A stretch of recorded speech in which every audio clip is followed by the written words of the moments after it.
Odpustiti, da bi našli usmiljenje, to je pot, ki prinaša mir v naša srca in svet. S to mislijo lahko povzamemo papeževo homilijo med jutranjo mašo, ki jo je daroval v kapeli doma svete Marte 17. marca. Papež Frančišek je začel z Jezusovimi besedami iz Evangelija.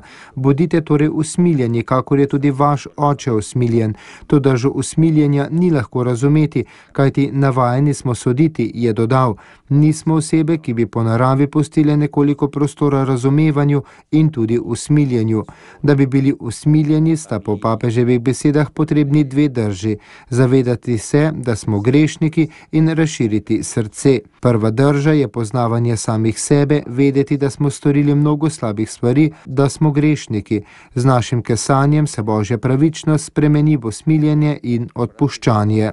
Druga pomembna drža, da bi bili usmiljeni, pa je razširiti srce, kajti majhno in egoistično srce ni sposobno usmiljenja.